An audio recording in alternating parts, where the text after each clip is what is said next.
Par une matinée qui semblait ordinaire, le destin d'Assa Mahmoud allait être irréversiblement bouleversé. À 39 ans, elle menait une vie qu'elle considérait pleine et bénie. Résidente à Aspen, dans le Colorado, avec un restaurant marocain prospère, Assa était une femme dévouée, pratiquante de la foi musulmane, mère de 3 enfants et épouse fidèle. Sa routine était rythmée par la prière, l'engagement envers sa famille et la recherche d'un équilibre au travail. Le week-end, elle trouvait une forme de liberté dans les montagnes, où le ski était sa passion, un moment de connexion avec la nature et sa propre spiritualité. Mais ce qui semblait être un jour comme les autres allait se transformer en un événement qui défierait toutes ses croyances. Le 23 février, Assa se réveilla tôt pour accomplir sa prière matinale et préparer le petit déjeuner pour son mari Youssef et son fils Idriss, le cadet. Avec des conditions idéales pour le ski, ciel dégagé et température douce, elle se préparait pour une descente en solo sur les pistes, sur un parcours familier qu'elle connaissait bien. Avant de partir, Assa effectua la vérification traditionnelle de son hijab, l'ajustant sous son casque, un détail qu'elle avait perfectionné au fil des années de pratique. En skiant, elle se sentait en harmonie avec sa foi, ressentant une proximité avec Allah tandis qu'elle dévalait les pentes majestueuses. Dans ces moments de calme et de concentration, elle contemplait l'immensité des montagnes et éprouvait sa connexion au divin. Cependant, quelque chose semblait différent ce jour-là. Peut-être était-ce la lumière douce du matin, se reflétant sur la neige, ou le silence profond qui régnait dans l'air. Ce qui allait se produire par la suite changerait complètement sa vie et sa perception de tout ce en quoi elle croyait. L'accident fut rapide et dévastateur. L'impact la fit perdre connaissance, et ce qu'Asa vécut ensuite allait dépasser toute expérience terrestre.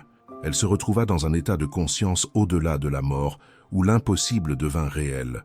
Au lieu de rencontrer un vide, elle fut guidée dans un voyage spirituel intense, où elle rencontra des figures qu'elle n'aurait jamais imaginées, le prophète Mahomet et Jésus. Ce qu'Asa découvrit lors de cette rencontre transcenda les frontières de toute religion et remetta en question les idées qu'elle avait sur la vie après la mort.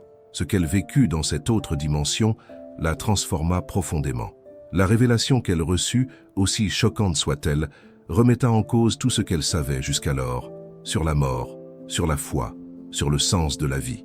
Voici l'histoire d'Assa Mahmoud, une femme qui, face à la mort, trouva des réponses qui changèrent à jamais sa compréhension de la vie. En découvrant son histoire, vous pourriez être surpris par la révélation finale, qui remettra en question vos propres certitudes sur la mort et l'au-delà. Je n'aurais jamais dû ignorer les signes subtils que la nature m'envoyait. 3 heures après avoir commencé à skier, à environ 2000 pieds d'altitude, je passais par un endroit qui semblait stable et sécurisé, un passage que je connaissais bien. Je l'avais emprunté des dizaines de fois auparavant, mais ce matin-là, la neige céda sous mes skis. En un instant, mon corps fut emporté dans la chute. Le temps sembla ralentir durant ce second critique. Tout ce en quoi j'aurais dû avoir confiance, mon équipement de sécurité, ne parvint pas à me maintenir. La coulée de neige endommagea les fixations et, dans l'instant suivant, je ressentis cette sensation de chute libre, puis la douleur, aiguë et immédiate, lorsque mon corps heurta un rocher. Et tout de suite après, l'obscurité. Plus tard, j'appris qu'un groupe de skieurs m'avait retrouvé, mon corps ayant chuté dans une petite clairière entre les arbres, ce qui, d'une certaine manière, évita une chute bien plus longue et fatale. Cependant, l'impact fut dévastateur. Hémorragie interne, fractures multiples et traumatisme sévère de la colonne vertébrale et du crâne. L'équipe de secours mit 2 heures à m'atteindre. Et pendant ce temps, mes signes vitaux disparurent, presque totalement. Dans l'hélicoptère, mon cœur s'arrêta 3 fois. Les ambulanciers me dirent ensuite qu'ils n'avaient jamais vu quelqu'un lutter autant pour sa vie. Ce qu'ils ne savaient pas, c'est que, pendant ces moments où mon corps était pratiquement sans vie, j'ai vécu quelque chose qui allait tout changer dans ma compréhension de l'existence. Ce que j'ai vécu dans cet entre-deux, entre la vie et la mort, m'a révélé des vérités bien au-delà des enseignements que j'avais suivis pendant plus de 3 décennies. En repensant à ma vie avant ce jour fatidique, je réalise à quel point ma foi façonnait chaque aspect de mon existence. J'ai enseigné à mes enfants à suivre les 5 piliers de l'islam, j'ai été bénévole dans notre mosquée locale, et j'ai vécu chaque jour en cherchant à être une bonne musulmane. Le Coran m'a toujours apporté réconfort, et je n'avais jamais remis en question les principes qui m'avaient été transmis depuis mon enfance. Avec mon mari Youssef, nous partagions non seulement une vie, mais un engagement commun envers notre foi. Nous nous étions rencontrés à l'université, au Maroc, avant de déménager aux États-Unis. Nous avions construit notre vie autour de la foi, de la famille et de la communauté. Notre restaurant marocain était devenu un lieu de rencontre pour les musulmans locaux et nous étions fiers de maintenir nos traditions dans un pays étranger. Notre fille aînée, Fatima, nous avait récemment offert le cadeau de devenir grands-parents et notre fils cadet, Ked, était sur le point de se marier. La vie était belle, prévisible et sécurisante, avec cette familiarité réconfortante. Mais rien ne pouvait me préparer à ce qui allait se passer. Le matin de mon accident, j'avais embrassé Youssef avant qu'il ne parte pour la prière matinale à la mosquée. Nous avions prévu de réunir la famille ce soir-là pour célébrer l'acceptation de notre fils Idriss à la faculté de droit. Cependant, au lieu de cela, ils se retrouvèrent dans la salle d'attente d'un hôpital, unis par l'incertitude, priant pour ma survie. Cette journée avait commencé comme n'importe quelle autre, mais elle allait devenir un tournant qui remettrait en question tout ce que je savais sur la vie, la mort et la foi. Ce qui s'est passé pendant ces moments où mon cœur s'est arrêté de battre est quelque chose que je n'aurais jamais pu anticiper. Ce que j'ai découvert dans cet espace entre la vie et la mort défierait tout ce que je croyais sur la foi, le salut et, surtout, sur la vérité elle-même. Ces derniers instants avant l'accident résonnent encore dans ma mémoire, comme un souvenir vivant et immuable. Je me souviens avoir agi avec une calme familier. J'avais vérifié une dernière fois mon équipement, un geste automatique, ancré dans des années de pratique. Le poids réconfortant de mon sac à dos, l'ajustement parfait de mes bottes, le son du clic des fixations lorsque les attaches se verrouillèrent sur mes skis, tout cela faisait partie de ma routine, quelque chose d'à la fois intime et sacré pour moi. Ce jour-là, comme toujours, j'avais aussi préparé mon petit tapis de prière dans mon sac, prévoyant de faire une pause pour prier pendant le déjeuner. Mon restaurant était fermé, comme d'habitude, le mardi, mon jour de ski. L'équipe savait qu'elle n'avait pas besoin de m'attendre, car je consacrais toujours ce moment à ma passion. Beaucoup de mes employés étaient des étudiants universitaires locaux, accompagnés de quelques réfugiés que j'avais employés au fil des ans. Ils étaient habitués à ce rythme et savaient qu'en ce jour-là, j'étais seule dans les montagnes, à la recherche de la paix que le ski m'apportait. Cependant, rien n'aurait pu me préparer à l'expérience que j'ai vécue lorsque tout fut interrompu de manière aussi brutale. Lorsque mon corps tomba et que les signes vitaux commencèrent à disparaître, la réalité que je rencontrais en franchissant ce seuil était bien plus complexe, profonde et déroutante que tout ce que j'avais pu imaginer. Ce que j'ai vécu durant ces moments me força à remettre en question toute ma compréhension de la vie, de la mort et de la foi que j'avais portée en moi pendant tant d'années. J'étais sur le point d'être confrontée à une vérité qui, jusqu'alors, semblait impossible. Ce que j'apprendrais dans cet état entre la vie et la mort changerait la façon dont je percevais le monde, la spiritualité et même l'essence de ma propre croyance. La certitude avec laquelle je suivais ma voie religieuse et ma vision de l'au-delà s'effondrerait, laissant place à une compréhension plus large et en même temps plus défiant de ce que signifie réellement vivre et mourir. Les mardis avaient toujours été sacrés pour moi, mon moment de connexion avec la nature, et ce matin-là, je me sentais comme si je parlais avec Allah. Mais avant de me perdre dans les montagnes, il y eut une conversation avec Idriss, mon fils cadet, qui resta gravé dans mon esprit. Il traversait une période de remise en question de la foi, ce qui m'inquiétait profondément.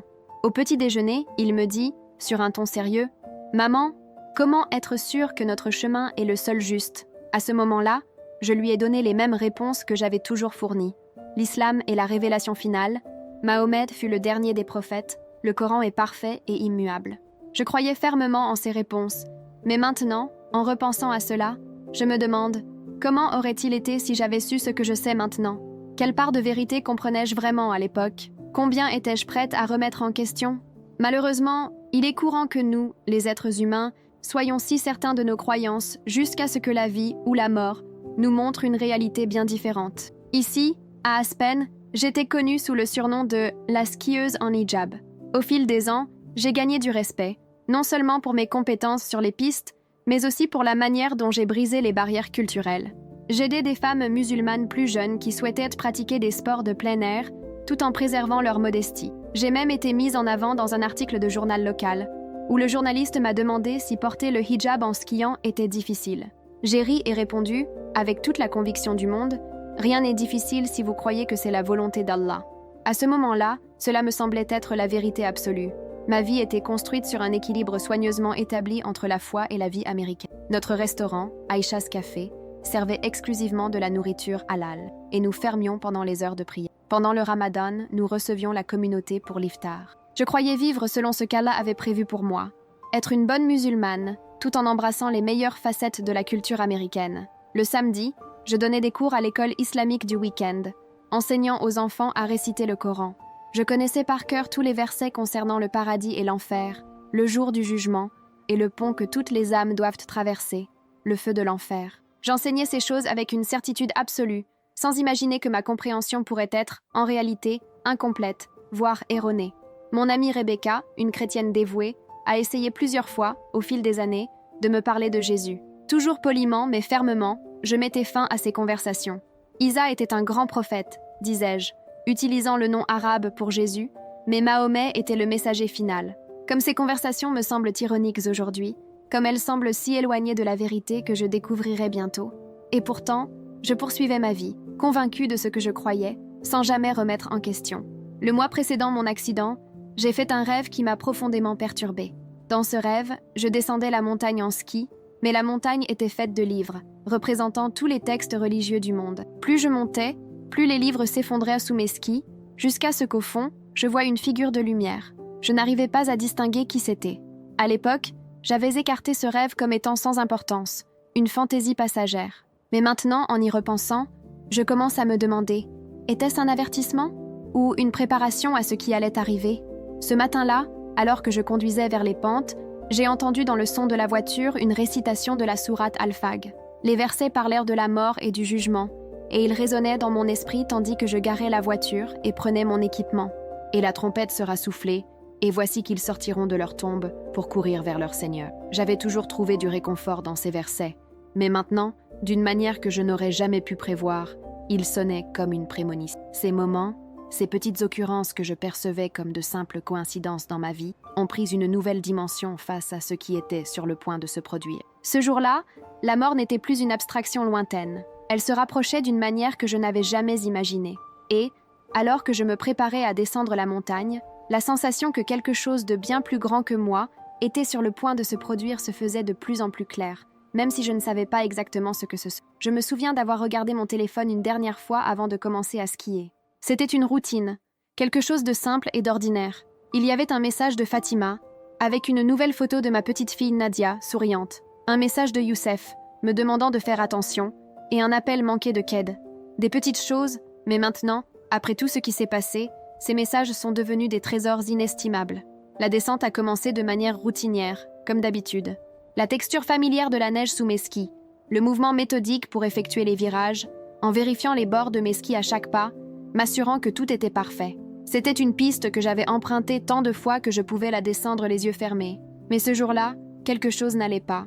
Quelque chose que je ne parvenais pas à percevoir immédiatement.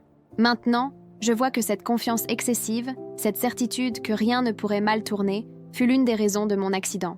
Au fur et à mesure que je montais la montagne, une sensation étrange a commencé à m'envahir. L'air semblait différent, plus lourd, plus chargé.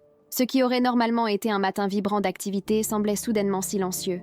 Il n'y avait pas d'animaux, comme d'habitude, sur les pentes, ni les bruits habituels des autres skieurs, qui semblaient maintenant étouffés, comme si la nature elle-même retenait son souffle, attendant ce qui allait se produire. Le moment de la chute n'a pas été aussi dramatique que dans les histoires que nous entendons. Il n'y a pas eu de cris, ni de sensation de panique. C'était rapide, presque imperceptible. En un instant, je tombais, et dans l'instant suivant, je me sentais légère, comme si je flottais dans une piscine chaude. La douleur disparut instantanément. Je me vis observer mon corps brisé dans la neige, mais d'une manière étrange, je me sentais séparée de cette scène, comme une spectatrice. Un cordon argenté me reliait à ma forme physique, brillant doucement comme le clair de lune réfléchi dans l'eau. Tandis que je regardais les secouristes dévaler la montagne, tout semblait lent, presque onirique. De ma nouvelle perspective, j'essayais d'attirer leur attention, mais ma voix ne produisait aucun son, comme si j'étais dans un espace où les mots ne pouvaient exister. C'est alors que le tunnel est apparu, mais pas celui du type paisible et lumineux que j'avais toujours entendu dans les histoires sur la vie après la mort. Ce n'était pas cela. C'était un vortex sombre et tourbillonnant, me tirant avec une force irrésistible. Le cordon argenté se rompit, et ensuite, je fus attirée vers les ténèbres. Je tombais, sans direction, comme si le temps avait perdu tout son sens. Cela aurait pu durer quelques secondes ou des siècles, il n'y avait plus moyen de mesurer. Les ténèbres m'assaillaient comme quelque chose de physique, et avec elles, vint un sentiment accablant de ma propre pécheresse. Chaque mensonge que j'avais dit, chaque parole dure, chaque pensée égoïste, tout cela se présenta devant moi avec une clarté cristalline. Mais ce qui était plus profond, plus terrifiant, c'était la prise de conscience croissante que j'avais tort sur quelque chose de fondamental.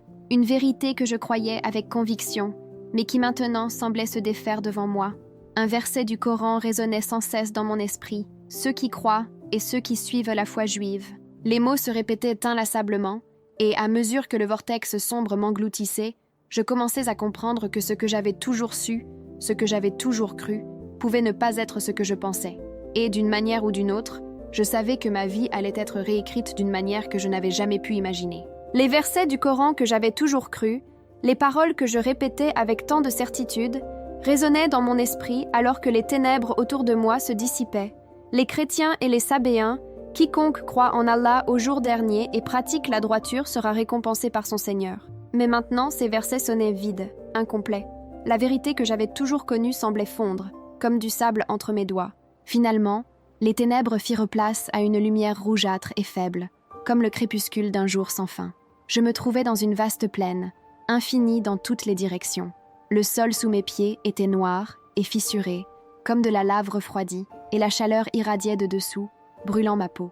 L'air avait une odeur insupportable de soufre et de viande brûlée, mêlée à l'odeur de la mort. À l'horizon, une silhouette s'approchait.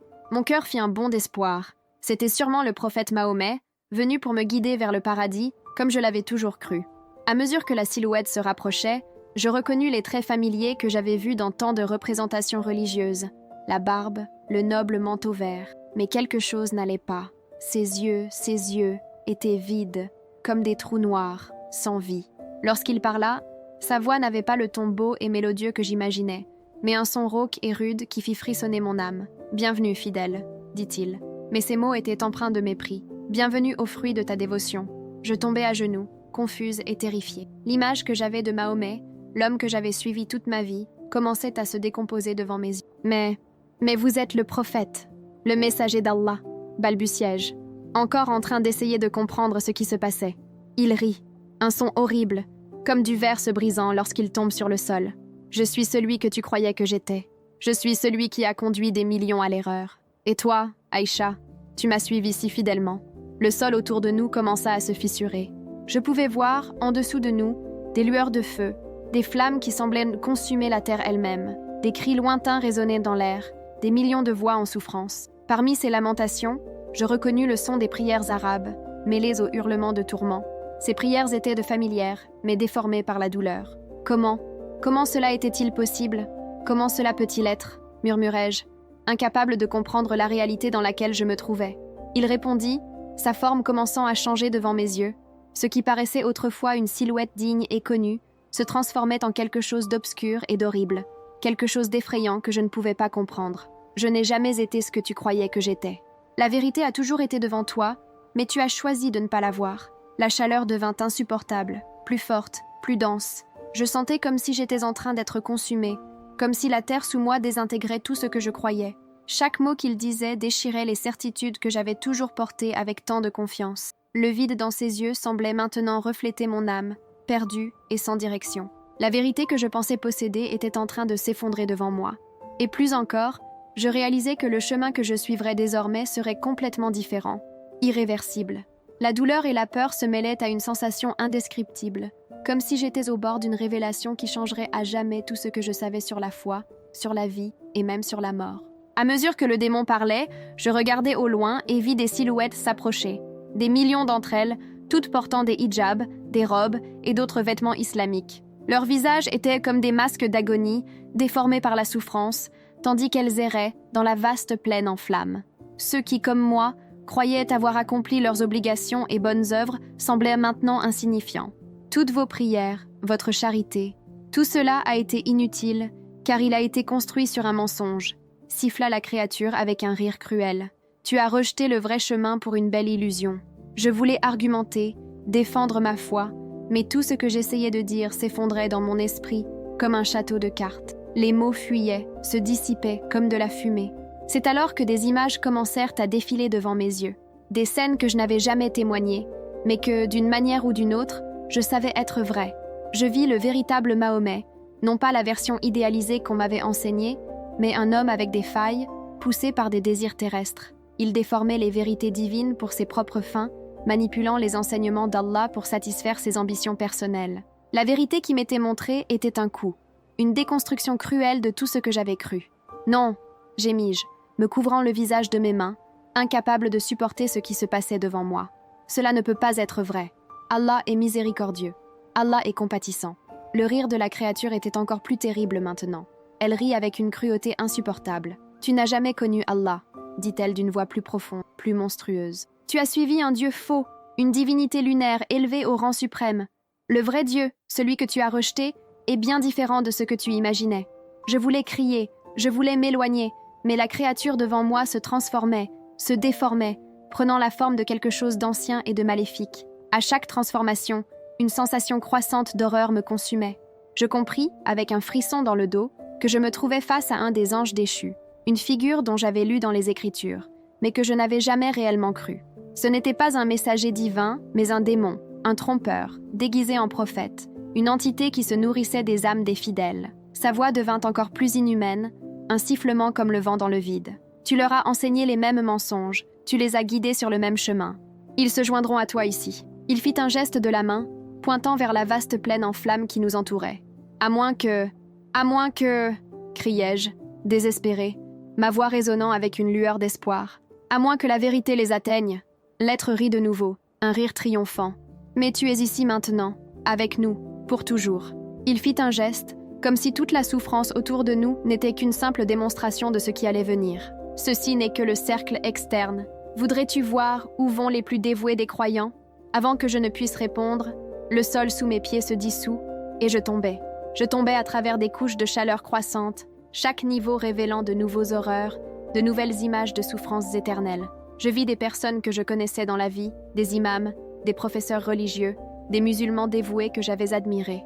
Tous étaient là, tous souffraient, consumés par le tourment. Je n'arrivais même pas à décrire ce que je voyais à l'un des niveaux, tant la scène était insupportable. Il y avait ceux qui avaient égaré les autres, forcés de regarder leurs fidèles arriver un par un, leurs visages déformés par la trahison, l'angoisse. À un autre niveau, des érudits qui avaient déformé les Écritures pour leurs propres intérêts étaient contraints de manger les pages de leurs propres écrits, les papiers brûlant leur gorge, les consommant de l'intérieur de manière éternelle. La douleur était indescriptible, et la chaleur devenait de plus en plus intense, chaque couche de souffrance plus insupportable que la précédente. Je ne pouvais pas m'échapper. J'étais entraînée toujours plus profondément, et à chaque étape, la vérité qui semblait autrefois solide et indiscutable se dissipait, donnant place à une réalité bien plus cruelle, une réalité qui défiait toutes les croyances que j'avais fermement embrassées durant ma vie. À chaque nouveau niveau, ma forme spirituelle semblait être déchirée par la douleur, et pourtant, je ne pouvais pas mourir à nouveau pour m'échapper. La douleur était totalement absorbante, au-delà de tout ce que j'avais pu imaginer de mon vivant. Les versets du Coran continuaient de flotter dans mon esprit, mais maintenant, de manière déconcertante, je les voyais d'une toute autre manière. Chaque verset que j'avais expliqué, chaque explication que j'avais utilisée pour repousser les contradictions et imprécisions, revenait me hanter, un par un. Je revis mon amie Rebecca, une fois de plus, sa voix résonnant dans mon esprit, tentant patiemment de me parler de Jésus. Elle disait toujours que Jésus n'était pas seulement un prophète, mais Dieu incarné. À l'époque, j'avais rejeté ces paroles comme des blasphèmes, les ignorant avec la conviction d'une foi inébranlable. Mais maintenant, dans cet endroit où la vérité se dévoilait devant moi, je compris avec une clarté dévastatrice combien j'avais tort. L'être, qui s'était auparavant déguisé en Mahomet, était toujours là avec moi. Sa véritable forme, monstrueuse et tordue, grandissait à chaque niveau que nous descendions, comme une présence oppressante et maléfique. Il semblait se nourrir de mon désespoir. Voudrais-tu savoir combien d'âmes j'ai collectées? Sa voix était pleine d'une fierté terrifiante, comme si chaque mot était un coup de poignard dans mon âme. Combien de millions ont suivi mon faux prophète dans ce gouffre? Des chiffres commencèrent à apparaître dans mon esprit, des milliards d'âmes à travers les siècles, chaque chiffre représentant une vie dédiée à une dévotion sincère, mais erronée.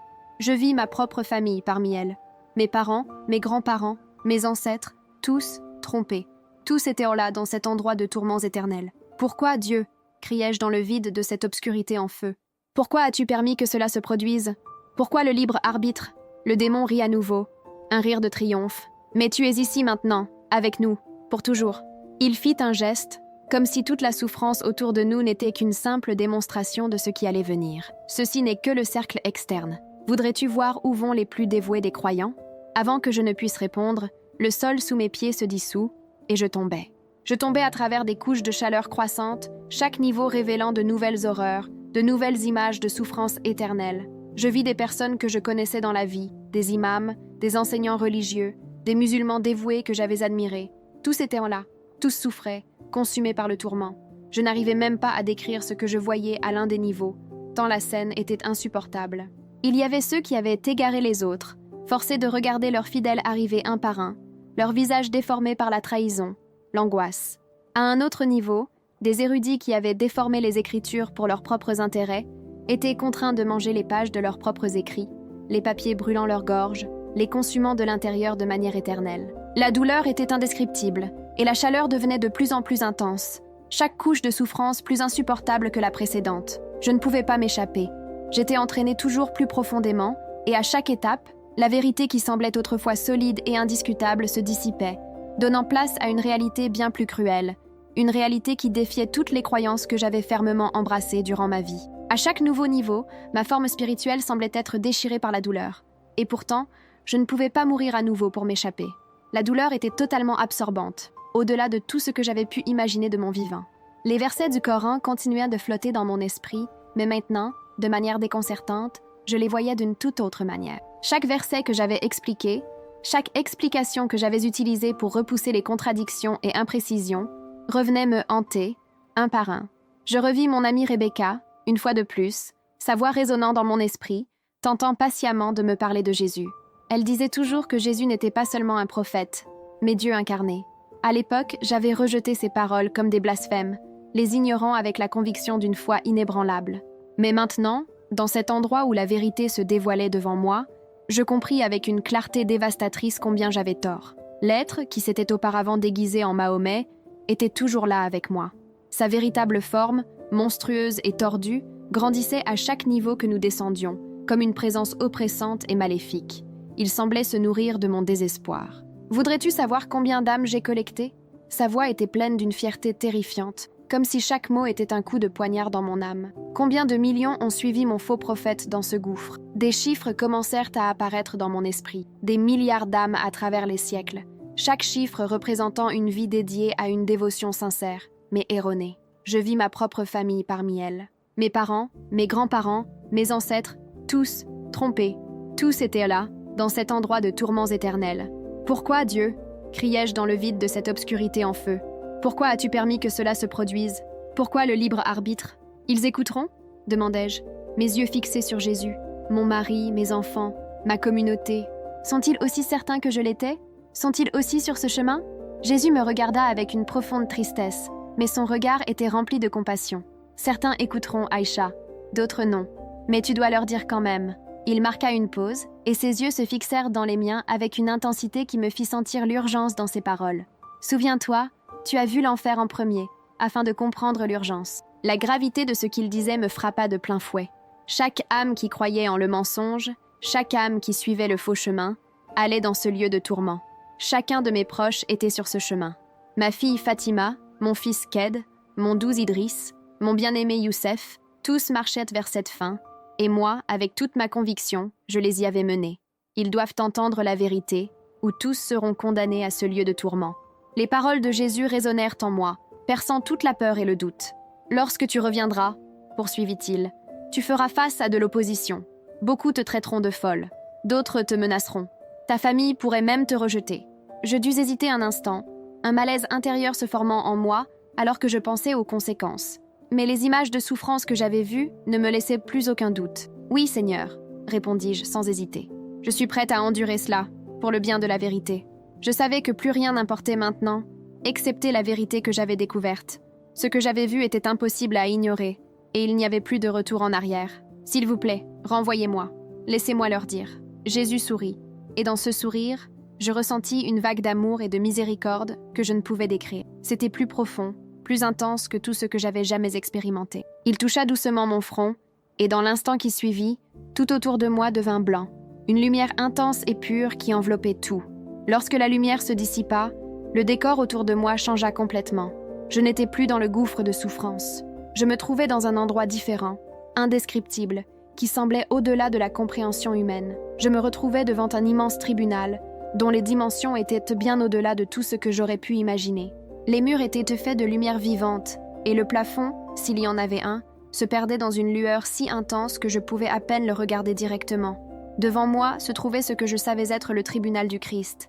Des millions d'êtres entouraient le trône, des êtres célestes à visages multiples et aux ailes couvertes d'yeux, se mouvant selon des motifs impossibles. Leur chant de « Saint, Saint, Saint » résonnait en tout mon être, remplissant chaque partie de moi d'un sentiment de révérence. Un immense livre fut ouvert devant moi. Je le reconnais comme le livre de la vie, celui mentionné dans les Écritures chrétiennes. En voyant ces pages, je compris que chaque page n'était pas simplement enregistrée avec des actions, mais aussi avec des pensées, des motivations et des conséquences. Je vis ma vie entière se dérouler devant moi, chaque acte, chaque parole, chaque intention, et je vis les terribles conséquences de mes actions. Je me vis enseigner à de jeunes enfants à la mosquée, croyant les guider dans la vérité, mais en réalité, je les éloignais du salut, et cela plus que tout, me dévastait. Le poids de la responsabilité devint encore plus lourd. Je voyais des visages d'enfants et d'adultes, de chaque être humain que je connaissais, et de beaucoup que je ne connaissais pas. Chacun de ces visages représentait une âme qui pourrait se retrouver dans les horreurs que je venais de témoigner, dans l'abîme de la souffrance et de l'égarement. La chaleur de l'enfer, le feu qui brûlait sans consommer, le tourment éternel, tout cela planait dans mon esprit comme un nuage sombre, une ombre qui s'étendait sur chaque être humain. Je prenais pleinement conscience que chaque choix que j'avais fait, chaque parole que j'avais prononcée, aurait pu conduire une de ces âmes à la perdition. Et alors vint la partie la plus difficile. À chaque instant où je regardais la vérité chrétienne, je la rejetais, comme je l'avais fait tant de fois auparavant.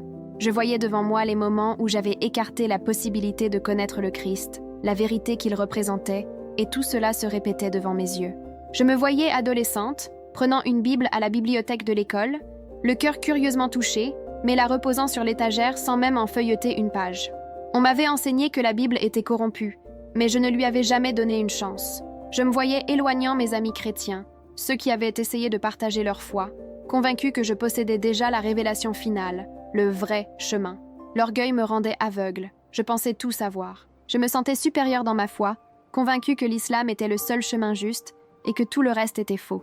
Ce qui m'impressionna le plus cependant, fut de réaliser les batailles surnaturelles qui se déroulaient autour de moi, sans que je n'en aie la moindre conscience. Je vis, avec une clarté dévastatrice, que les anges et les démons luttaient pour moi, pour mon âme.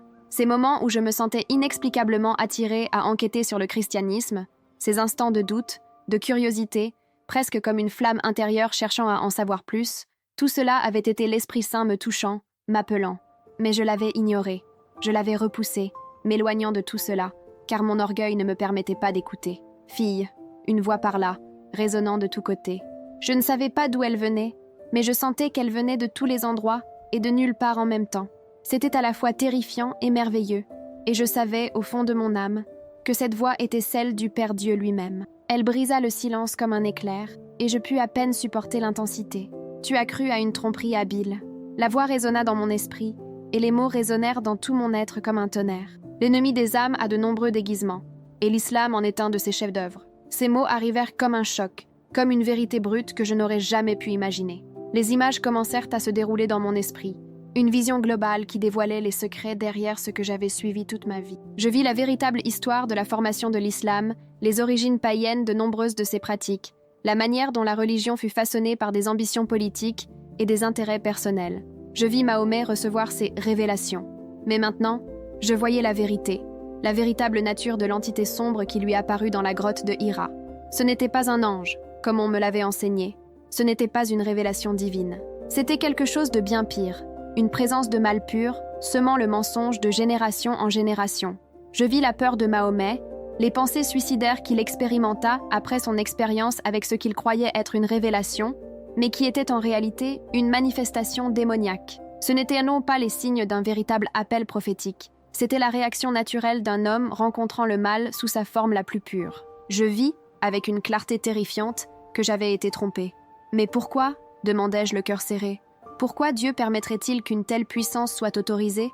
Pourquoi permettrait-il qu'un mensonge si complet et convaincant se propage pendant des siècles ? La réponse arriva, profonde et remplie d'une tristesse infinie, mais en même temps pleine de sagesse. Le libre arbitre. La voix répondit, et je ressentis le poids de la vérité dans chaque mot. Les humains doivent être libres de choisir ou de rejeter la vérité. Et puis la voix continua, avec une mélancolie indescriptible, mais aussi avec une profondeur qui pénétrait chaque fibre de mon être. Le mensonge réussit parce qu'il offre ce que le cœur humain désire naturellement. un système où l'on peut gagner le salut par les œuvres, un chemin qui donne à l'homme le sentiment de contrôle, un chemin qui appelle à l'orgueil, au lieu d'exiger une soumission totale devant moi. Maintenant, face à cette vérité accablante, les images se transformèrent. Au lieu de l'obscurité et de la confusion, une lumière radieuse apparut, comme le soleil brillant sur la terre. Je vis la véritable histoire de Jésus. Pas la version déformée qu'on m'avait enseignée, mais le vrai Christ. Je vis sa vie, ses enseignements, l'amour pur qu'il irradiait, sa compassion et la radicalité de son message. Je vis sa naissance, son enfance, sa vie publique, les miracles, les paraboles. Je vis sa mort, et par-dessus tout, la résurrection. Il n'était pas un simple prophète comme on m'avait appris. Il n'avait pas échappé à la crucifixion, comme on me l'avait dit, par un tour divin. Il n'était pas seulement un homme éclairé. Il était Dieu incarné, prenant la chair humaine pour mourir pour les péchés de l'humanité, pour payer le prix pour nous tous. Chaque moment de sa vie, de la naissance à la croix, avait désormais un sens total. La mission de Jésus était claire. Il n'était pas venu pour être un prophète parmi d'autres, mais pour être le sauveur du monde. Je vis aussi l'Église chrétienne primitive, comment elle grandit malgré la persécution, et comment les disciples de Christ, avec un courage incommensurable, continuèrent à répandre l'Évangile.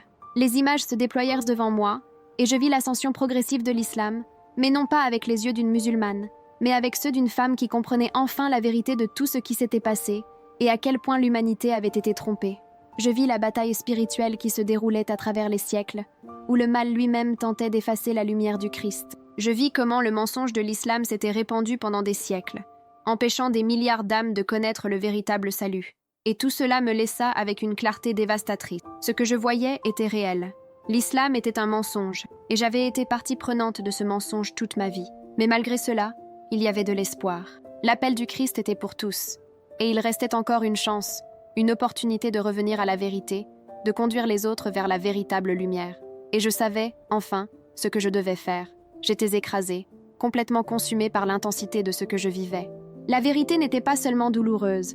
Elle se révélait en couches, se dévoilant lentement devant moi, une révélation après l'autre, comme un puzzle dont les pièces que je n'avais jamais su qu'elles existaient se mettaient en place. Tout ce que je croyais être vrai, tout ce que j'avais enseigné aux autres, tout ce à quoi j'avais consacré ma vie pour préserver, se trouvait maintenant devant moi, en morceaux, démantelé par la lumière du Christ. Je vis comment l'islam, bien qu'il présentât des éléments de vérité, s'était mélangé à l'erreur de manière telle qu'il rendait l'illusion presque impossible à détecter, à moins que l'on sache ce qu'il fallait chercher.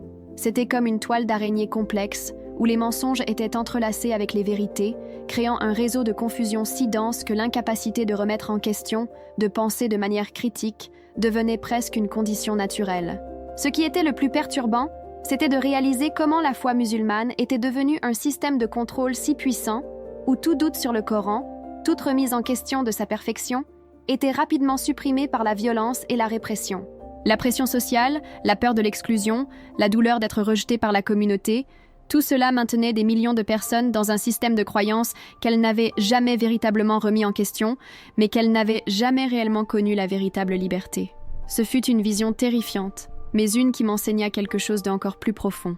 La manipulation de l'esprit humain par la religion.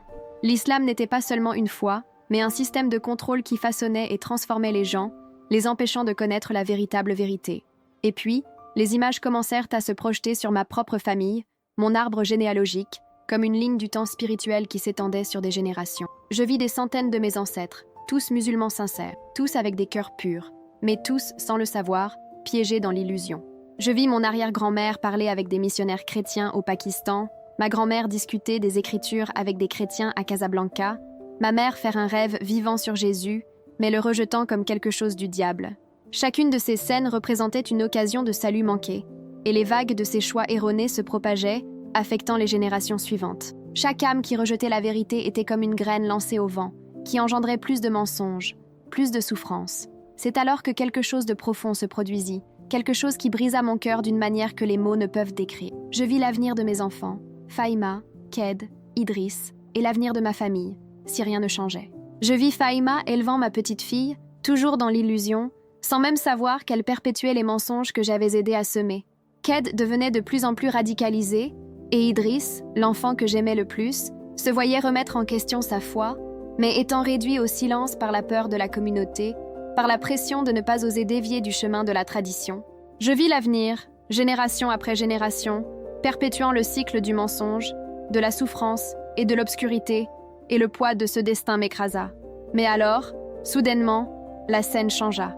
Je vis une version alternative de l'avenir, un avenir où j'étais revenue pour partager ce que j'avais appris. Cet avenir n'était pas parfait, il n'était pas sans douleur, sans souffrance, sans rejet, mais c'était un avenir d'espoir, de changement, de lumière. Je vis ma famille, au début me rejetant, avec colère, avec haine, mais alors je vis les graines de la vérité être plantées.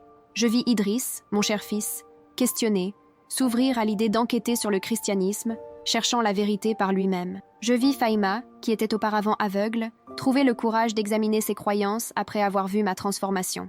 Et je vis Ked, avec sa colère et sa résistance, commencer lentement à voir avec d'autres yeux, avec une curiosité qu'ils n'avaient jamais eue auparavant. Leurs cœurs commencèrent à s'ouvrir, même si lentement.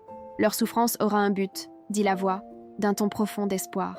Chaque larme, chaque rejet, chaque persécution arrosera les graines de la vérité que tu as plantées. La vision s'étendit au-delà de ma propre famille. Je vis ma communauté, ceux avec qui j'avais vécu toute ma vie, avec qui je partageais mes croyances, tous les musulmans qui fréquentaient notre mosquée, qui prenaient un café dans notre restaurant. Certains seraient furieux de mon témoignage, criant contre moi, me traitant de traîtresse, d'autres seraient curieux, secrètement intrigués, mais n'oseraient pas parler. Je vis des discussions silencieuses, des conversations chuchotées dans les coins des rues, dans les magasins, dans les cafés. La vérité commencerait à se répandre lentement, très lentement au début, mais ensuite en nombre croissant, lorsque d'autres commenceraient à remettre en question, à chercher, à ouvrir les yeux. Cependant, la voix me prévint. L'ennemi luttera contre toi, tu as vu l'illusion, et il ne te laissera pas l'exposer facilement. D'autres images surgirent, et je vis maintenant des menaces de mort, des amis de longue date devenant des ennemis, mon restaurant étant vandalisé, ma propre famille se retournant contre moi. Je me vis seule, effrayée, pleurant, apparemment vaincue. Le poids de la souffrance était intense, et le désespoir menaçait de m'envahir. Mais alors, quelque chose de merveilleux se produisit. Je vis l'impact caché de mon témoignage. Je vis des gens regarder de loin, observer ma foi mise à l'épreuve, me voir tenir bon, même quand il semblait que tout était perdu. Je vis des discussions souterraines commencer à avoir lieu. Ce qui était autrefois caché maintenant était discuté. Ce qui était auparavant ignoré, maintenant, était recherché. Petit à petit, les graines de la vérité commencèrent à germer, d'abord timidement, puis avec plus de force, plus de confiance. La voix parla à nouveau. Le choix est le vôtre. Je ne vais pas vous forcer. Vous pouvez rester ici maintenant, entrer dans votre repos tôt, ou vous pouvez retourner et affronter ces épreuves pour le bien de ceux que vous aimez. Je restais là, devant une décision que je ne pouvais plus repousser. J'avais vu le tourment éternel, le prix de l'illusion, et maintenant je voyais la chance de changer le destin, non seulement de mon âme, mais de beaucoup d'autres. Le poids de la responsabilité était grand, mais l'appel était clair. Je savais ce que je devais faire. Je n'hésitais pas.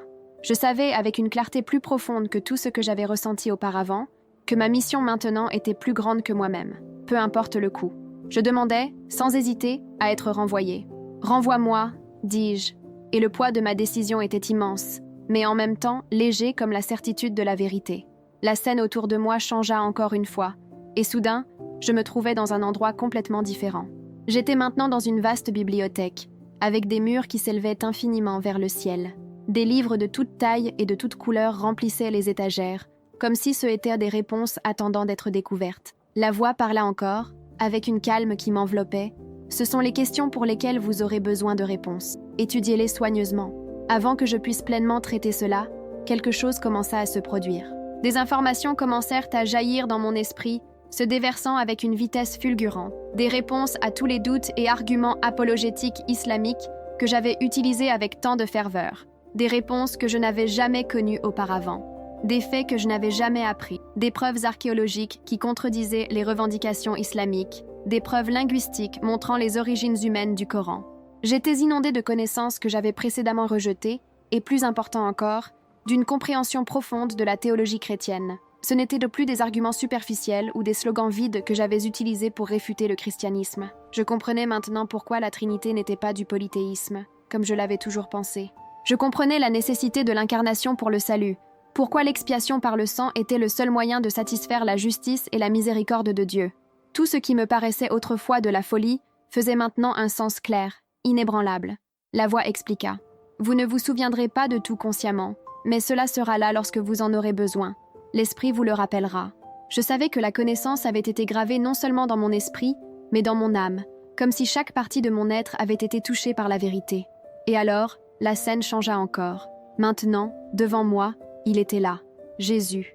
Mais pas le Jésus passif et doux de l'art, ni le prophète de l'islam, mais le vrai Jésus, le lion de Juda, le roi des rois. Sa présence était dominante, imposante, mais en même temps débordait d'une tendresse infinie. « Ma fille !» dit-il, et sa voix résonna comme un tonnerre d'autorité, mais avec une douceur que lui seul pouvait avoir. « Tu souffriras à cause de mon nom, mais souviens-toi que j'ai souffert le premier, et je serai avec toi dans tout ce qui viendra. » Il tendit la main et toucha mon front. Immédiatement, je ressentis quelque chose d'indescriptible, un transfert de connaissances, non seulement intellectuel, mais une compréhension intime, personnelle, de son caractère et de son amour. Je savais avec une certitude inébranlable que c'était la vérité que je cherchais toute ma vie. Alors que je le regardais, la lumière de sa présence illuminait tout autour de moi, et je sentais mon âme s'unir à lui d'une manière que je ne pouvais expliquer, mais que je ressentais profondément. « L'heure de ton retour est venue, » dit-il. « Mais d'abord, regarde encore une chose. » Alors que ces mots se dissipèrent dans l'air, un écran divisé apparut devant moi, montrant 2 versions de ma mort. Dans la première, je mourais sans cette expérience, sans comprendre la vérité que je connaissais maintenant. Je mourais encore en croyant à l'islam, sans jamais avoir partagé le christianisme avec personne. Et puis, je vis l'autre version. Je mourais après une vie dédiée à partager la vérité chrétienne, entourée de ceux qui, grâce à mon témoignage, avaient trouvé le salut. La différence entre ces 2 futurs était comme une lumière éblouissante. Un abîme entre la vie que j'aurais pu vivre et celle que je savais maintenant que je devais vivre. Ce que tu fais de ce que tu as vu aujourd'hui, dit Jésus, est ce qui détermine l'avenir. Choisis avec sagesse. L'écran disparut, et je sentis comme si j'étais tirée de retour vers la vie, vers mon corps, vers le monde. Mais avant que tout ne disparaisse, j'entendis un dernier message. Souviens-toi que tu as vu ces choses non seulement pour toi-même, mais pour le bien de ceux qui sont encore dans l'obscurité. Ta vie ne t'appartient plus. Lorsque je commençais à ressentir l'attraction vers mon corps physique, une compréhension de clarté absolue envahit mon esprit. Je comprenais enfin pourquoi tout cela m'était arrivé. Chaque détail de ma vie, de la musulmane vivante en Amérique, à la propriétaire d'un restaurant qui me reliait à la communauté, jusqu'à mon accident de ski, tout faisait partie d'un plan divin plus grand. Dieu m'avait placé là où j'étais pour atteindre des gens qui, autrement, n'auraient jamais entendu la vérité.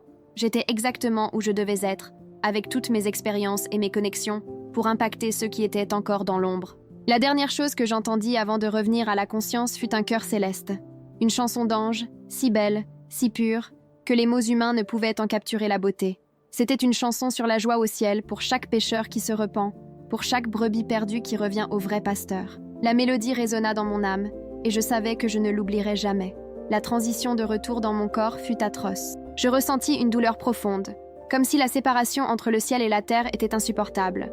Lorsque j'ouvris enfin les yeux, la réalité semblait méconnaissable. La vie, que je pensais connaître auparavant, semblait différente. Tout avait changé. La vérité avait été révélée, et je savais ce que je devais faire. La mission était claire, j'avais une vérité à partager. Et maintenant, je n'avais plus de doute que c'était la raison de ma vie. La douleur physique que je ressentis en revenant dans ma chair était écrasante, mais rien comparé à l'agonie de l'âme que je portais maintenant.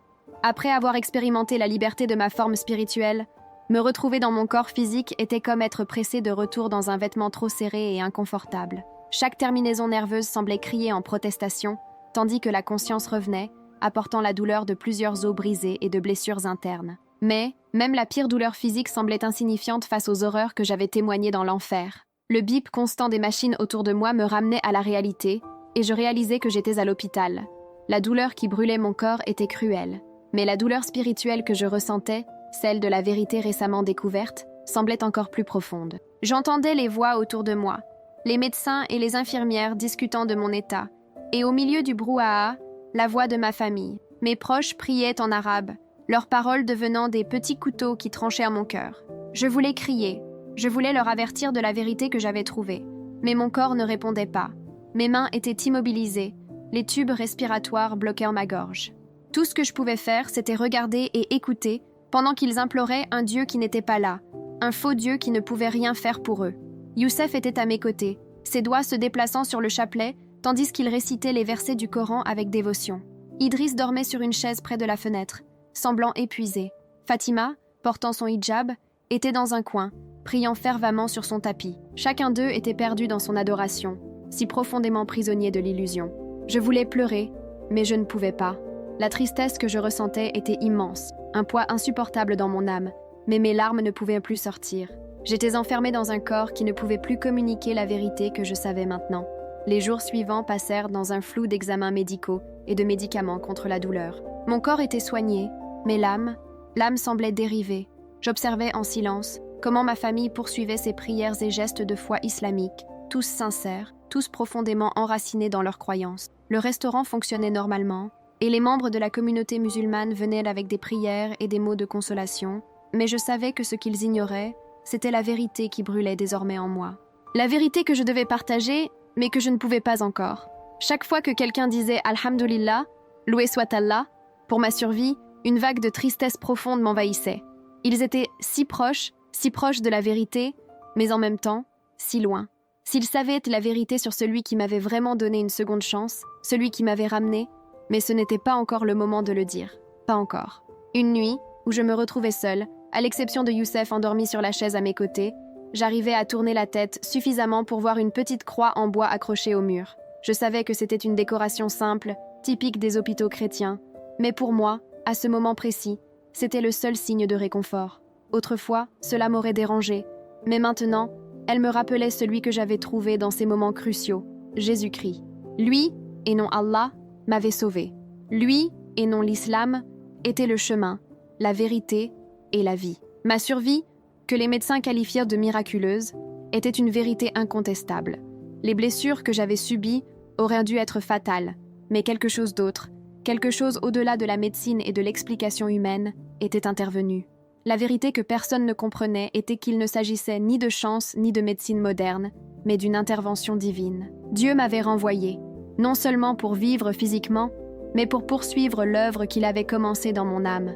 Au bout d'une semaine, le tube respiratoire fut retiré et je devins plus consciente. Mais même si la douleur physique me tourmentait encore, je savais que je devais être stratégique dans le partage de mon expérience. Si je parlais immédiatement, si je laissais tout sortir alors que j'étais encore sous médication, il serait facile pour tout le monde de rejeter cela comme des hallucinations dues aux médicaments. Alors, j'observais et j'écoutais.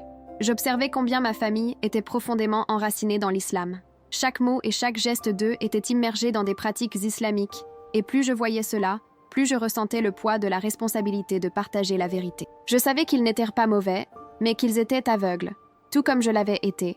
Ils cherchaient sincèrement la vérité, mais ils suivaient le mauvais chemin. Mes collègues du restaurant me rendirent visite avec des copies du Coran, comme si cela était une sorte de médicament spirituel pour ma guérison.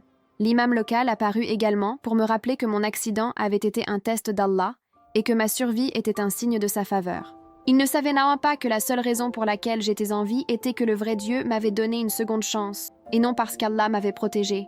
Je voyais combien ils étaient prêts à croire en quelque chose qui, en réalité, était un mensonge habilement construit. Je ressentais une tristesse profonde, mais en même temps, une urgence grandissante à l'intérieur de moi. Je savais que je devais faire quelque chose. Je devais partager ce que je savais, ce que j'avais vécu, mais ce ne serait pas facile. Je ne pouvais pas simplement donner une réponse rapide. Les chaînes de la tradition et de la croyance étaient lourdes, et les briser exigerait plus que des mots.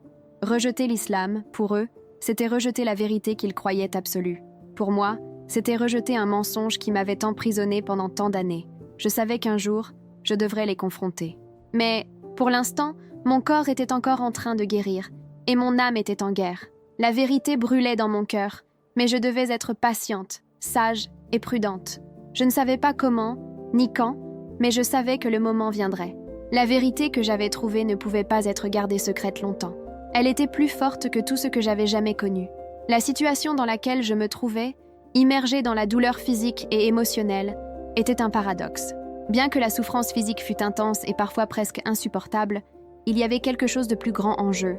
Je savais que la bataille spirituelle que je devrais livrer dès que je pourrais parler serait encore plus difficile. Tout changerait dès que je partagerais mon expérience, ma vérité, ma vie confortable, mes relations avec ma famille, ma réputation dans la communauté. Tout cela serait en danger. Et je ne savais pas comment ni quand serait le bon moment pour commencer, mais l'urgence de cette mission était claire en moi. Alors que j'étais alitée à l'hôpital, je commençais à percevoir plus que jamais la peur qui imprégnait la pratique islamique. Comment la peur de l'enfer, du jugement, de l'interrogation et de la condamnation sociale façonnait chaque aspect de la vie des personnes autour de moi. Je voyais comment les prières et les rituels répétés n'étaient pas seulement des actes de dévotion, mais une façon de renforcer les chaînes qui les emprisonnaient dans un destin prédéterminé. Il n'y avait pas de place pour la réflexion, pour la pensée indépendante. Tout était fait mécaniquement, comme une manière de garder l'esprit occupé et d'éloigner les questions. Cependant, ce qui m'a le plus frappé, ce furent les réactions de ma famille lorsque Sarah, une infirmière chrétienne, commençait à me parler de sa foi. Je remarquais à quel point ma famille devenait mal à l'aise, comment ils changeaient rapidement de sujet ou trouvaient des excuses pour la congédier. Un jour, elle s'est offerte pour prier pour moi, et j'ai poliment mais fermement refusé. Après mon refus, elle poursuivit sa ronde, mais la scène me laissa une impression étrange. Je sentais que quelque chose changeait en moi, bien que je ne sache pas encore comment cette transformation allait se manifester.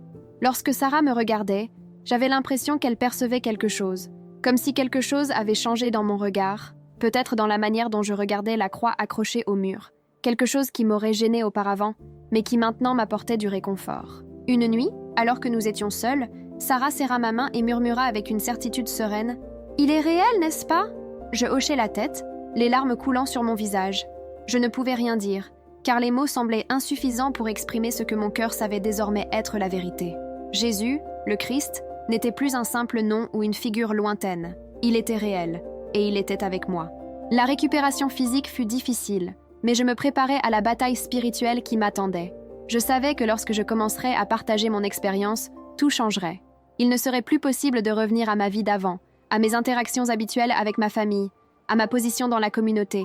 Je savais que je serais rejetée, voire persécutée, mais l'amour du Christ, la vérité que je savais désormais, était plus grande que toute peur ou souffrance. 2 semaines après mon hospitalisation, Idriss, mon fils aîné, vint me rendre visite. Il avait toujours été le plus sceptique, celui qui doutait le plus de la foi musulmane. Il s'assit à mes côtés sur le lit et, après un long silence, me demanda, l'expression préoccupée, « Maman, il s'est passé quelque chose avec toi?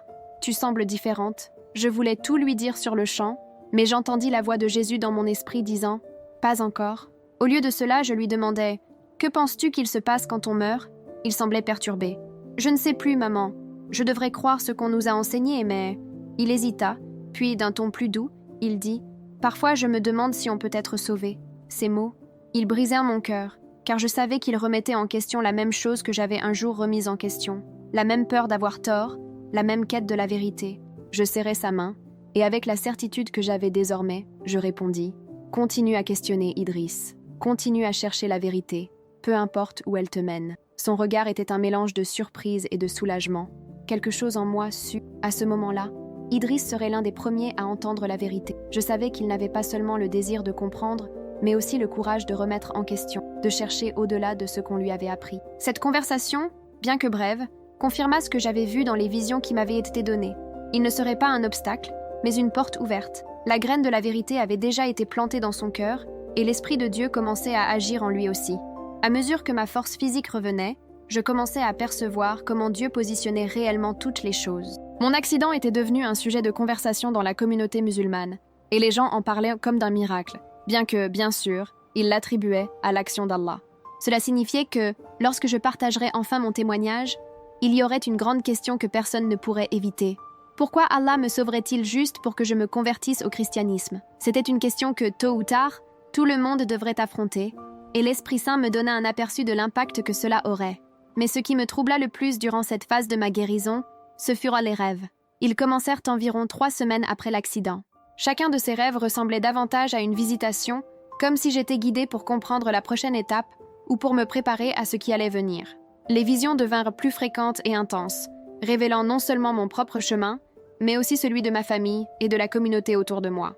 La bataille spirituelle était loin d'être terminée, et je savais que je devrais être patiente, courageuse et fidèle.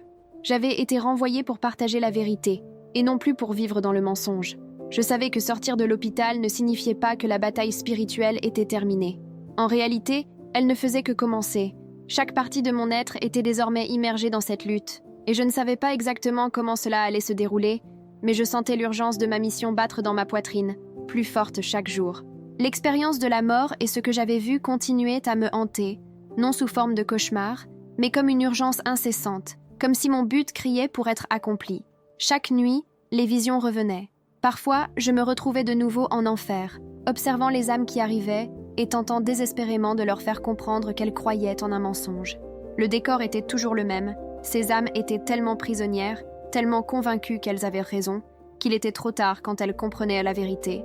D'autres fois, j'étais dans la salle du trône de Dieu, me réchauffant dans la présence de Jésus. Je sentais sa paix, son autorité, son amour infini.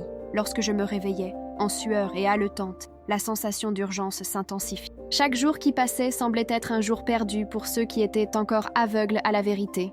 C'est dans l'un de ces rêves que quelque chose m'ébranla profondément. Je vis des milliers de musulmans, des gens que je connaissais, debout devant un tribunal céleste, tous semblant perplexes et terrifiés. Ils disaient, à l'unisson, comme si une justification de leurs œuvres suffisait, « Nous avons suivi toutes les règles, nous prions 5 fois par jour, nous jeûnons, nous payons la zakat, nous croyons en toi, Allah. » Mais alors, j'entendis la voix de Jésus résonner avec une clarté incontestable. « Je ne vous ai jamais connu. Vous adorez un Dieu faux, créé par votre propre autorité. » Cette vision trancha au fond de mon âme. Ce n'était pas seulement une condamnation lointaine, c'était la réalité pure de la profondeur et de la tromperie du mensonge. Et c'était douloureux de voir ma famille, les personnes que j'aimais, continuer leurs pratiques islamiques autour de moi. Fatima venait tous les jours avec son bébé, ma chère petite fille Nadia, priant pour moi en arabe. Je voyais l'avenir de Nadia se dessiner devant moi, élevant la même illusion dans laquelle je vivais. Le cycle du mensonge, transmis de génération en génération, semblait éternel, à moins que quelqu'un ait le courage de le briser. Je savais que cette responsabilité reposait sur moi, et la douleur que je ressentais était immense. Comment pourrais-je être la voix de la vérité au milieu de cette obscurité si profonde? Comment pourrais-je amener ma famille à écouter? Mais, encore une fois, je sentais que mon but était clair. Briser ce cycle et partager la vérité, le véritable salut qui ne pouvait être trouvé qu'en Christ. Les médecins continuèrent d'être étonnés de ma récupération. Ils qualifièrent les progrès de « remarquables », mais je savais qu'il y avait quelque chose de bien plus profond à l'œuvre. Chaque petit pas, chaque avancée en physiothérapie me rapprochait de la bataille à venir. Mon corps guérissait, mais mon âme, mon esprit, se préparaient à ce qui allait suivre. Je savais que le chemin à venir serait ardu. La véritable lutte n'était pas contre la douleur physique, mais contre le système de croyances qui m'entourait. La dernière semaine à l'hôpital fut remplie de moments révélateurs. Une visite inattendue de Rebecca, mon amie chrétienne qui avait essayé pendant des années de partager sa foi avec moi, apporta une vague de paix et de renouveau à mon esprit. Elle était revenue dans le pays après un voyage, et dès qu'elle entra dans ma chambre, elle remarqua immédiatement la différence. Sans un mot, elle me demanda à voix basse « Tu as vu, n'est-ce pas ?» Je hochai la tête, incapable de retenir les larmes qui commencèrent à couler. Elle prit ma main, pria avec moi, et pour la première fois, je fis une prière chrétienne véritable. Ce n'était pas une prière formelle ou simplement une répétition de mots, mais un acte de remise sincère. Et lorsqu'elle pria, la paix dans la chambre devint palpable. C'était comme si la présence de Dieu envahissait l'espace, remplissant chaque recoin de lumière et d'amour. Je savais que cette prière n'était pas simplement un rituel. C'était une véritable connexion avec l'Esprit Saint, une expérience de transformation. Un jour avant ma sortie, j'eus une dernière vision qui me bouleversa profondément. Je me vis debout devant une grande foule de musulmans. Ils étaient réunis, certains en colère, d'autres en larmes, d'autres pensifs. Je savais qu'ils étaient là pour entendre mon histoire. C'était comme une scène de jugement, mais pas d'un tribunal humain. Je partageais mon témoignage, parlant de mon expérience, de la vérité que j'avais vue. Derrière chacun d'eux, je pouvais voir le mot « éternel » écrit en lettres flamboyantes. Je savais que ces âmes étaient au bord d'une décision cruciale, celle qui définirait leur destin éternel. Les paroles de Jésus résonnèrent dans mon esprit. Chaque âme qui croit en le mensonge vient ici. C'était un rappel sombre, mais aussi un appel à l'action. Je ne pouvais plus rester silencieuse. Je devais partager la vérité, peu importe les conséquences. Cette nuit-là, j'écrivis ma première entrée dans mon journal, enregistrant tout ce que j'avais vécu. Je savais que ce journal serait essentiel non seulement pour ma propre force et clarté dans les moments difficiles, mais aussi comme un témoignage pour ceux qui, un jour, auraient leur besoin d'entendre. Je ne savais ni quand, ni comment, mais la parole que Dieu m'avait donnée devait être partagée. Cette expérience avait été un cadeau, une occasion unique de comprendre la vérité de manière si claire et profonde. Alors que j'écrivais, j'entendis une agitation dans le couloir de l'hôpital, le son d'un code. Un autre patient mourait. L'atmosphère d'urgence, les pieds pressés, les voix agitées des médecins et des infirmiers. Cela me rappela mon propre passage entre la vie et la mort. Je me vis à nouveau à cet endroit, attendant que ce patient ait la même chance que moi. Le même moment de grâce, le même miracle d'être ramené pour connaître la vérité. Le matin suivant, alors que ma famille se préparait à me ramener à la maison, je regardais ma chambre d'hôpital pour la dernière fois. Je savais qu'à partir de ce moment-là, ma vie ne serait plus jamais la même. Je partais de cet endroit physiquement guéri, mais maintenant, plus que jamais, ma mission était claire dans mon cœur. J'avais la responsabilité de partager la vérité, de briser les chaînes du mensonge et de mettre en lumière l'évangile qui avait sauvé mon âme. Ce ne serait pas facile, mais je savais qu'il n'y avait pas d'autre chemin. La maison était chargée d'une tension palpable. L'environnement, auparavant familier et confortable, semblait maintenant une prison spirituelle. Chaque objet, chaque détail qui auparavant passait inaperçu, était désormais comme un rappel constant de l'illusion sous laquelle j'avais vécu pendant tant d'années. Le Coran, les tapis de prière, la calligraphie islamique sur les murs, tout cela représentait un système que je savais désormais être faux, mais pas seulement faux, un piège déguisé en vérité. Et j'avais été pendant si longtemps prisonnière de ce système. En revenant à la maison, j'étais entourée par la même vie qu'auparavant, mais je n'étais plus la même personne. J'avais été transformée, renouvelée, libérée. Mais tandis que mon esprit avait expérimenté la vérité, mon corps et mon esprit étaient encore prisonniers d'une réalité que tout le monde autour de moi acceptait sans remettre en question. Le même Jésus qui m'avait renvoyé dans le monde physique, après mon expérience de la mort, était avec moi à chaque pas, me donnant de la force. Mais je savais que la véritable épreuve allait bientôt commencer. Dire la vérité à ceux que j'aimais le plus. Cette première nuit à la maison, l'appel à la prière de Maghrib retentit sur le téléphone de Youssef. Le son familier me traversa, mais cette fois, quelque chose en moi était différent. Je ne me levais pas pour prier comme je l'avais toujours fait. Eux, comme prévu, supposèrent que j'étais fatiguée ou souffrante à cause de mes blessures.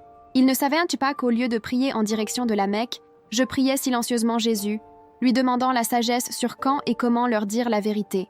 Je savais que le moment de partager arrivait, mais je ne savais pas à quel point cela allait changer complètement le cours de ma vie. Les jours qui suivirent furent difficiles. Ma famille poursuivait ses routines islamiques, tandis que je passais des heures à lire la Bible sur mon téléphone, la cachant derrière un site sur la rééducation médicale. Chaque verset de la Bible prenait un nouveau sens. Je m'absorbais non seulement dans les mots, mais dans la révélation que j'avais été libérée d'une tromperie profonde.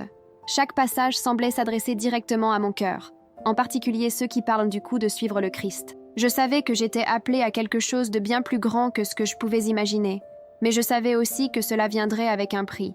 La véritable bataille ne faisait que commencer. 2 semaines après mon retour à la maison, je savais que je ne pouvais plus retarder la conversation. Je me préparais pour un moment qui changerait tout. Je choisis une soirée calme, lorsque Idriss était en train d'étudier à l'étage et Youssef regardait les informations à la télévision. Mon intention était de parler d'abord avec Youssef, car il avait toujours été plus proche de moi. Ma voix tremblait lorsque je dis « Nous devons parler ». Mon cœur battait si fort que je pensais qu'il pourrait se briser sous l'angoisse. Il me regarda, inquiet mais essayant de rester calme. « De quoi, Habibi ?» me demanda-t-il, utilisant le surnom affectueux qu'il me donnait toujours. Ce moment, ce nom, me fit mal au cœur. Comment pouvais-je être la femme qu'il voyait maintenant, après toutes ces années? Je voulais tout lui dire, comme jamais auparavant, mais je savais que cela changerait notre relation à jamais. Lorsque je commençai à parler, les mots sortirent avec plus de difficulté que je ne l'avais imaginé. Je parlais de mon expérience avec la mort, de comment j'avais vu Mahomet en enfer, de comment j'avais rencontré Jésus et appris la vérité sur l'illusion de l'islam. À chaque mot prononcé, je vis le visage de Youssef se transformer. Il passa de l'inquiétude à l'incrédulité, puis à la colère. Je savais ce qu'il ressentait. J'aurais réagi de la même façon si j'avais été à sa place. Il se leva brusquement, renversant sa chaise. « Je ne vais pas écouter cette blasphème dans ma maison », cria-t-il. Son ton était rempli de mépris et de douleur. Sa réaction attira l'attention de tous les membres de la famille. Et bientôt mes enfants se tenèrent dans l'encadrement de la porte, observant la scène, inquiets de ce qui se passait. Le visage d'Idriss était pâle, ses yeux remplis de choc et de peur. Je n'oublierai jamais ce regard. Je le vis lutter entre ce que son esprit voulait croire et ce que son cœur, confus, semblait déjà pressentir. Il ne dit rien. Il resta là, en silence, tandis que son père continuait à crier, insistant pour que j'aie besoin d'aide psychiatrique. Ces mots me firent profondément mal. Je savais ce qui allait suivre. Les paroles se répandraient dans la communauté musulmane comme un feu. Et le lendemain, c'est exactement ce qui se passa. Nos téléphones ne cessèrent de sonner. Des messages d'amis et de familles inquiets, tous essayant de comprendre ce qui m'arrivait. L'imam lui-même vint chez nous, passant des heures à essayer de me convaincre que j'avais été trompée par Shaitan. J'écoutais patiemment tous ses arguments, me rappelant comment moi-même j'avais tenté de convaincre les autres de ma foi, avec la même logique circulaire et les mêmes défenses infondées. Je vis comment ils étaient apiégés dans le même cycle de déni dans lequel j'avais vécu. Mais maintenant, tout semblait différent. Je n'étais plus prisonnière des mêmes mensonges. L'homme que j'aimais et les enfants que j'avais élevés étaient devant moi, mais ils étaient aveugles à la vérité. Je les aimais profondément, mais je savais que cette démarche serait douloureuse. La bataille spirituelle que je menais n'était pas seulement à propos de moi, elle concernait chaque âme autour de moi. Je savais que je devrais payer le prix de la vérité, perdre les personnes que j'aimais le plus, et même mon identité au sein de la communauté musulmane. L'imam continuait avec ses arguments, mais je sentais que, intérieurement, quelque chose en moi avait changé à jamais. Je n'étais plus cette femme qui craignait le rejet de la communauté ou la pression de l'islam. J'avais trouvé la véritable paix, et plus rien ne pourrait m'en éloigner. La douleur de voir ma famille souffrir, déchirée par la vérité que je connaissais maintenant, était insupportable. Chaque mot de réprobation, chaque accusation de trahison, me blessait plus profondément que n'importe quelle blessure physique que j'avais pu subir. La peur était partout. Lorsque l'imam évoquait des versets sur l'apostasie, sa voix était chargée de menaces. Je pouvais entendre clairement la crainte que ma décision soit le reflet d'un mal qui se propagerait, contaminant les autres, comme si mon choix était une sentence de mort spirituelle non seulement pour moi, mais pour tous autour de moi. Le moment le plus difficile, sans aucun doute, fut lorsque Fatima arriva à mon restaurant, portant Nadia, ma petite fille, dans ses bras. Les larmes coulaient sur son visage, tandis qu'elle me demandait, avec une douleur que je n'avais jamais vue, « Comment as-tu pu nous faire ça, maman? Que vont dire les gens? Et Nadia, tu veux qu'elle grandisse avec une grand-mère kafir ?» Ces paroles brûlèrent en mon âme. Je voulais crier et lui dire combien j'aimais cette famille, combien je voulais qu'il voie la vérité. J'essayais d'expliquer à tout le monde, comme on m'avait expliqué, mais c'était comme parler à un mur. Il ne voulait pas entendre. Il ne pouvait pas entendre. Chaque fois que je commençais à partager mon expérience, il récitait immédiatement des versets du Coran ou s'éloignait, comme si mon histoire était un poison pour leurs âmes. Chaque jour, la pression sur moi augmentait. Le restaurant, qui avait été un symbole de succès, devint un champ de bataille. La moitié de nos clients réguliers disparut, et certains commencèrent même à briser nos fenêtres, peignant apostate sur les murs. Mes employés musulmans, qui étaient comme une seconde famille pour moi, commencèrent à démissionner, un par un. Rien de ce que je disais ou faisais ne semblait les apaiser. J'étais expulsée de ma propre communauté, de ma propre maison et de mon lieu de travail. Ce qui restait de ma vie antérieure semblait s'effondrer sous mes yeux. Mais, même au milieu de cette tempête, je trouvais une paix que je ne savais même pas qu'elle existait. Rebecca, mon amie chrétienne qui avait essayé de me toucher pendant tant d'années, m'introduisit dans une nouvelle communauté. Ils m'accueillirent à bras ouverts, sans jugement. Sarah, l'infirmière de l'hôpital qui avait prié pour moi, était maintenant mon amie et mentor. Elle me guidait dans la nouvelle foi, me montrant la beauté de la vie en Christ, et comment vivre selon la vérité que je comprenais maintenant profondément. La lutte, cependant, était loin d'être terminée. Même si ma vie ancienne s'effondrait autour de moi, quelque chose de nouveau était en train de fleurir. Je n'étais plus seule. J'étais entourée d'une communauté qui m'aimait, qui ne me voyait pas comme une traîtresse, mais comme une sœur. Dieu me donna la force de faire face aux pertes, et d'une manière ou d'une autre, même les difficultés semblaient en diminuer chaque jour. Mais la véritable épreuve de tout ce que j'avais vécu était encore à venir. Peu à peu, les menaces de mort commencèrent à arriver. Le restaurant fut la cible de nouvelles agressions, de nouveaux attaques, mais, curieusement, à chaque client qui partait, Dieu en amenait de nouveaux. Des curieux, d'autres chrétiens, même des musulmans secrets, qui commençaient à remettre en question leur foi, venaient au restaurant. Je savais que mon histoire touchait d'autres personnes, et que mon expérience de mort imminente n'avait pas été seulement pour moi. Elle était un phare pour ceux qui cherchèrent la vérité, mais qui étaient encore prisonniers des ténèbres. Je pourrais être persécutée, je pourrais tout perdre, mais si une âme se tournait vers le Christ à cause de moi, toute la souffrance en vaudrait la peine. 6 mois après mon expérience de mort imminente, l'impact de tout ce qui était arrivé résonnait encore dans ma vie, mais quelque chose avait changé en moi. La persécution, les menaces, la perte de ma famille, tout cela ne me perturbait plus de la même manière. Je savais sans aucun doute que j'étais sur le bon chemin. J'avais trouvé la liberté, la véritable liberté spirituelle, et plus rien n'avait d'importance. Même si ma famille m'avait rejetée, même si mes amis et connaissances m'avaient à tourner le dos, j'avais trouvé quelque chose que leur peur ou leurs paroles ne pouvaient en plus me prendre, la vérité. Et, dans un moment de douleur et de solitude, lorsque la persécution semblait insupportable, Dieu me rappela une chose, la vérité libère. Même si cette vérité avait un prix, elle m'avait libérée d'un destin éternel de ténèbres. Je savais que, peu importe ce qui arriverait ensuite, je n'étais pas seule. Et, chaque jour qui passait, la flamme de la foi en Christ brûlait de plus en plus fort en moi. J'étais prête à affronter ce qui viendrait, car, au fond, je savais que ma véritable famille était maintenant dans le corps du Christ. Après l'accident qui a failli me coûter la vie, j'ai été plongée dans un voyage spirituel qui a transformé ma vision de la foi et de la vérité. Lorsque j'ai retrouvé mes sens à l'hôpital, je ressentais encore la douleur physique des multiples blessures, mais quelque chose de bien plus profond se produisait à l'intérieur de moi. L'expérience de mort imminente que j'avais vécue m'a exposée à des vérités que je n'avais jamais imaginées, et ce qui semblait autrefois être une croyance inébranlable, la foi islamique, a commencé à s'effondrer devant mes yeux. Tandis que ma famille continuait de prier et de suivre les rituels islamiques autour de moi, je ressentais une tristesse profonde, sachant qu'ils étaient encore plongés dans un mensonge. Chaque fois que j'entendais la récitation du Coran, un poids s'installait dans ma poitrine, car je savais qu'ils imploraient un Dieu faux. L'esprit de doute a commencé à m'envahir, un doute que je n'aurais jamais envisagé auparavant.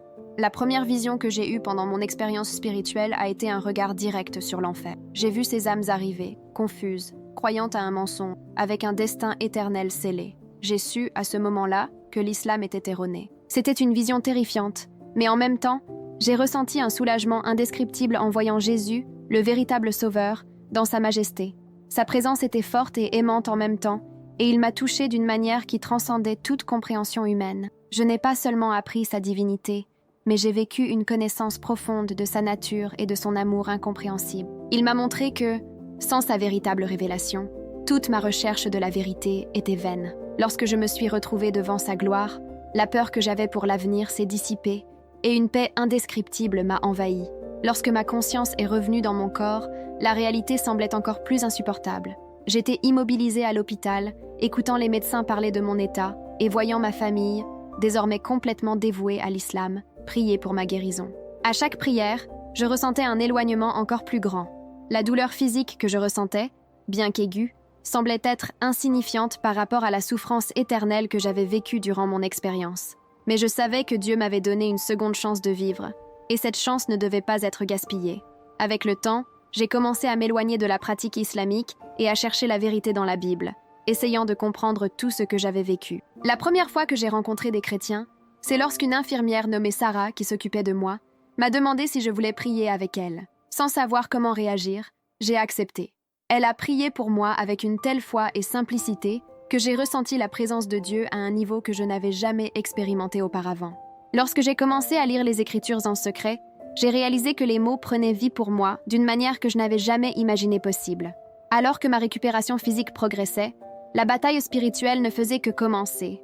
Je savais que dès que je partagerais mon expérience avec ma famille, ma vie changerait à jamais. Je romprais avec tout ce que je croyais être vrai. J'ai donc pris une décision difficile, attendre le moment propice pour révéler ce qui m'était arrivé. Finalement, j'ai rassemblé mon courage et, lors d'une soirée calme, j'ai parlé à mon mari Youssef. Je savais que ce serait une conversation difficile, mais quelque chose en moi me disait que c'était le bon moment. Lorsque j'ai partagé avec lui ce que j'avais vu, lorsque je lui ai raconté ma vision de l'enfer et du salut en Christ, sa réaction a été d'incrédulité totale et de colère. Il m'a immédiatement rejetée et s'est éloigné de moi, de peur que je sois folle. Les enfants, bien qu'inquiets, étaient eux aussi confus, ne sachant pas quoi penser. L'impact de ma conversion n'a pas été seulement personnel. Il a résonné dans toute notre communauté musulmane. Le restaurant, qui était auparavant un lieu de rencontre pour les amis et la famille, est devenu un champ de bataille. Les amis se sont éloignés et la communauté islamique a lancé une campagne de diffamation contre moi. Mais je savais qu'en faisant face à la persécution et à l'abandon, j'étais sur le bon chemin. La perte a été immense, mais la paix et la vérité que j'ai trouvées en Christ étaient bien plus précieuses que tout ce que j'avais laissé derrière moi. Avec le temps, j'ai commencé à voir des fruits inattendus. Mon fils Idriss, qui avait toujours été sceptique, a commencé à poser des questions. Il est venu me chercher pour des réponses, et après plusieurs mois de conversation, il a également accepté le Christ. La joie de voir mon fils découvrir la vérité a été une récompense incomparable pour toutes les difficultés que j'ai traversées. Aujourd'hui, notre restaurant s'est transformé en quelque chose de totalement différent. Ce n'est plus seulement un lieu de repas, mais un espace de ministère et d'accueil pour ceux qui, comme moi, cherchent des réponses. Souvent, des gens viennent déguisés, de peur d'être vus, car ils savent que s'ils sont découverts, ils feront face au mépris et même à la violence. Cependant, nous sommes là pour les soutenir, pour leur montrer la véritable liberté en Christ. Pendant ce temps, ma famille continue de me rejeter, à l'exception d'Idriss, qui partage désormais la foi chrétienne avec moi. Fatima, ma fille, vient secrètement me voir pour discuter, se posant des questions sur la foi dans laquelle elle a été élevée. Elle m'a récemment écrit un email, disant qu'elle fait des rêves avec Jésus et qu'elle est confuse. Bien qu'elle ne se soit pas encore convertie, Je sais que la semence a été semée. La lutte est encore grande, mais je sais que chaque âme qui trouve la vérité est une victoire. Et ainsi, le voyage continue. Bien que les menaces et les persécutions ne cessent jamais, le courage et l'espérance que j'ai trouvés en Christ me donnent des forces chaque jour. Le restaurant est désormais un refuge pour beaucoup de ceux qui cherchent des réponses. Et d'une manière ou d'une autre, les sacrifices que j'ai faits en valent la peine. Dieu a utilisé chaque aspect de cette expérience pour apporter de la lumière là où il y avait des ténèbres. Et même dans les moments les plus difficiles, je sais que je suis en train de remplir le but qu'il m'a donné. Si vous lisez ceci et que quelque chose dans votre cœur est touché, sachez que la vérité est à votre portée. La transformation que j'ai vécue peut être la vôtre aussi. Peu importe d'où vous venez ou ce que vous croyez, la véritable liberté spirituelle se trouve en Christ, et il n'y a pas de plus grande joie que de le connaître personnellement.